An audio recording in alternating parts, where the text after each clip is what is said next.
అయ్యా వందనాలయ్యా. దున్నపోతులాగా ఉన్నావే. ఇంటింటికి పోయి ఆ ముద్ద ఈ ముద్ద తినడం మానేసి కష్టపడి పని చేసుకుంటూ బతకలేవటయ్యా.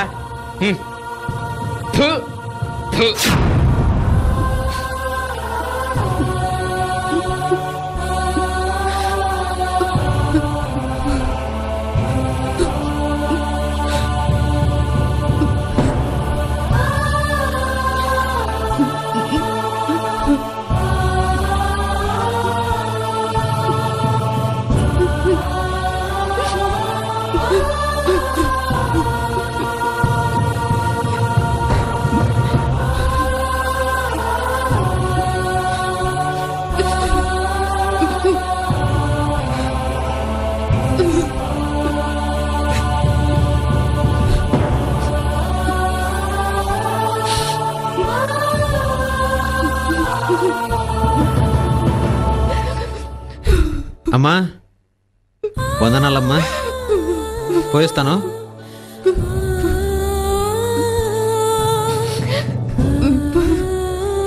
అయ్యా వందనాలయ్యా.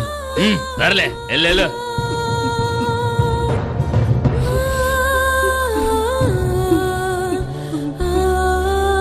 ఎవరైతను? మాస్టర్ గారు. చిన్నోడాయన బాగా ఓర్పు ఉన్నట్టుందే. ఆయన చాలా మంచోడు. ఈసారి ప్రార్థనకి వెళ్ళినప్పుడు నన్ను కూడా తీసుకెళ్ళు. తీసుకెళ్తాను.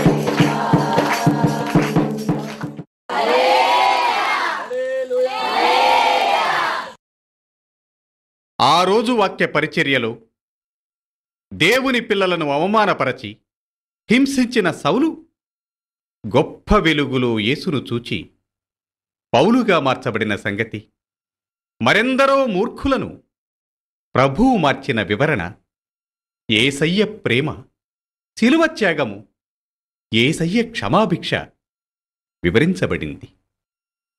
ఆరాధన అనంతరం తినే పళ్ళెం దగ్గర ఉమ్మివేసిన వ్యక్తి ఆయన భార్య యేసన్నను కలిశారు.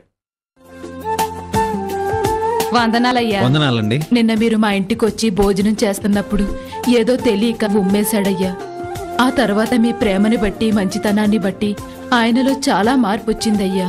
నువ్వు ప్రార్థనకి వెళ్ళేటప్పుడు నన్ను తీసుకొని వెళ్ళు, నాకు కూడా ప్రార్థన చేయించు అన్నాడయ్యా. అందుకని తీసుకొచ్చాను. నన్ను క్షమించండి అయ్యా. పర్లేదు పర్లేదు, దాన్నే ఉంది. ప్రార్థన చేద్దాం.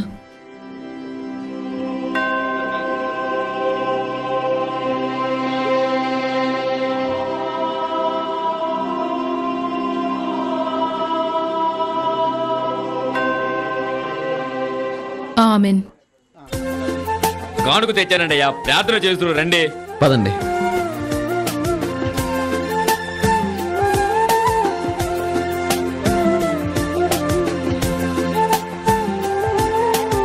ఇదిగోనయ్యా, ప్రార్థన చేయండి. ఆమెన్. వందనాలయ్యా.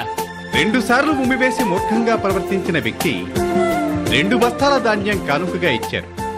3 సార్లు ఉమ్మివేసి ఉంటే 3 బస్తాల ధాన్యం కానుకగా తెచ్చి ఉండేవారు.